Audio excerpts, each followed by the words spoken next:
Retour sur l'exposition de calligraphie présente à l'espace culturel jusqu'au 1er juin. Le vernissage s'est déroulé le jeudi de l'Ascension en présence de nombreuses personnalités dont M. Fournier, maire de Romba. Ce dernier a félicité l'ensemble des artistes ayant participé à cette exposition, une exposition mélangeant les styles, les genres et les cultures. À l'heure du multimédia et de la modernité, M. Fournier a également souligné l'importance de l'écriture qui ne doit pas disparaître ou s'effacer au profit d'autres moyens de communication, d'où l'importance d'organiser de telles manifestations. Mustapha Mebarki, animateur de l'association Culture 21 et co-organisateur avec l'Office municipal de la culture de cette exposition, a ensuite fait le bilan des nombreuses animations effectuées autour de la calligraphie depuis le 12 mai et a présenté la performance artistique qui allait suivre le vernissage. 6 artistes, avec chacun un savoir-faire différent, ont rendu hommage aux plus anciens textes de la mythologie et à la première écriture qui le fixa, l'épopée de Gilgamesh. Rencontre avec ces artistes, avec notre guide pour l'occasion, Mustapha Mebarki. Je vous présente Marc Cuquier, qui est calligraphe de l'hébreu, mais qui est aussi héritier de toute l'histoire de l'alphabet. Et là, actuellement, il est en train de présenter toute l'évolution de l'alphabet depuis ses origines chez les Phéniciens jusqu'aujourd'hui, donc dans l'alphabet latin qu'en France, on a l'habitude d'utiliser.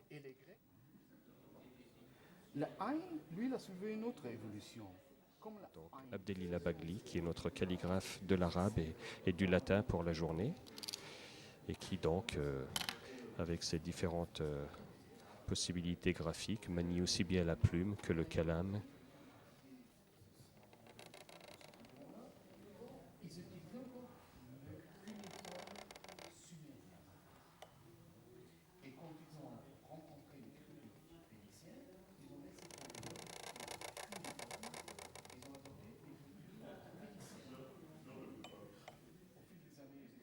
Voilà le prénom donc d'Enkidu, l'ami de Gilgamesh, calligraphié en arabe dans un style qu'on appelle le koufik.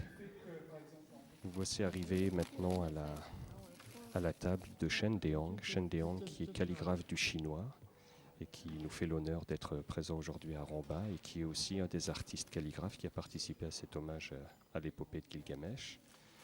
Et donc actuellement M. Deong vit à Paris. Contrairement à ses autres camarades et complices de la calligraphie, lui n'utilise ni le kalam ni la plume, mais un pinceau, et nous allons voir.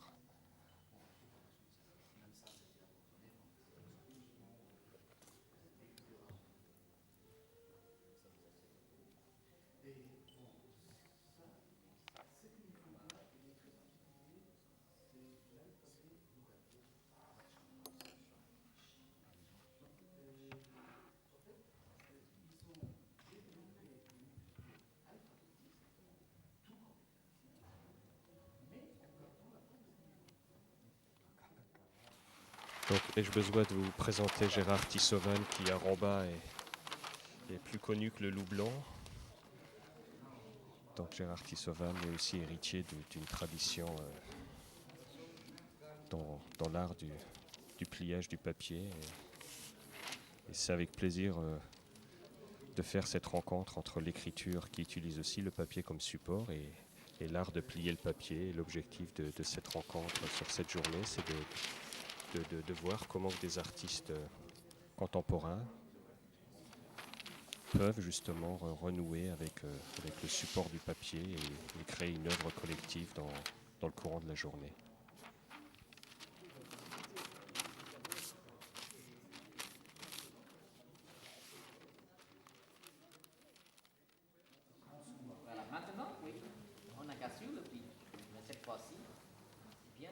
Nous arrivons un peu d'une manière impromptue maintenant chez Mireille Cuquier, qui est notre conteuse, qui a repris toute l'épopée de Gilgamesh et qui en a fait un récit d'une vingtaine de minutes, mais qui permet justement tout à chacun de refaire ce petit voyage et qui, le long de la journée, va inviter les gens qui vont venir visiter cette exposition à faire aussi ce voyage sous forme de conte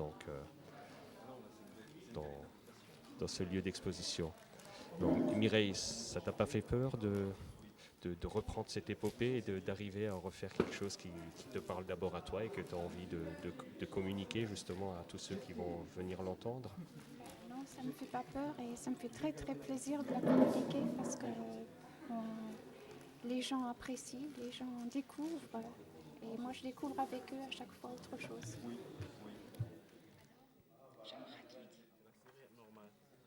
Alors Kofi, en tout cas, ça fait plaisir de devoir partager cet hommage à l'épopée de Gilgamesh, à travers aussi ton écriture à toi, ta sensibilité.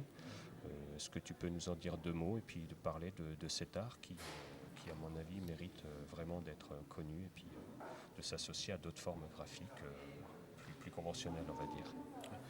Oh, je vous remercie beaucoup et ça fait la 2e fois que je suis effectivement à Romba pour montrer le batik aux gens. Le batik, c'est un art traditionnel africain qui remonte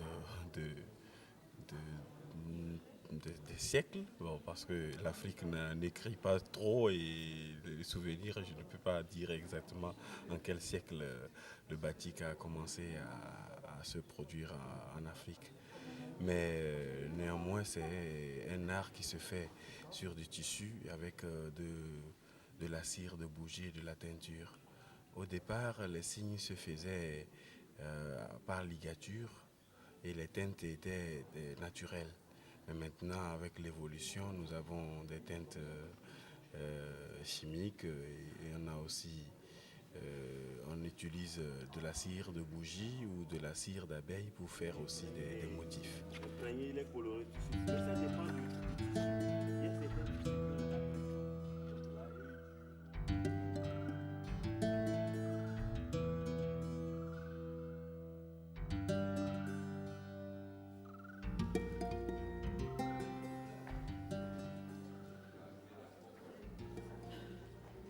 Les calligraphes aujourd'hui n'hésitent pas à innover puisque l'écriture évolue avec ses supports, ses instruments.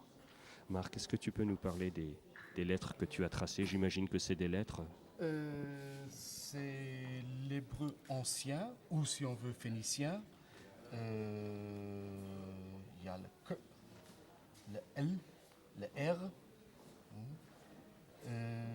C'est l'écriture qui est en fait donnée par la suite, les écritures telles que nous on les connaît. Mais c'est l'hébreu ancien, c'est pas l'hébreu contemporain. L'hébreu contemporain, lui, c'est plutôt dérivé de l'araméen. Si je retrace les mêmes lettres en hébreu moderne,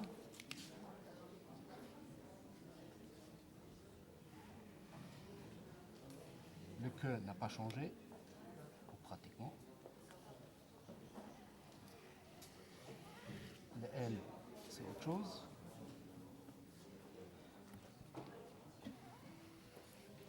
Et le R, c'est autre chose aussi. Afin de mélanger encore plus les styles, les calligraphes présents ont calligraphié sur le bateau réalisé par Gérard Tissovan quelques lettres ou signes arabes, asiatiques ou hébraïques, ayant un rapport avec l'épopée de Gilgamesh, une performance artistique réalisée avec brio.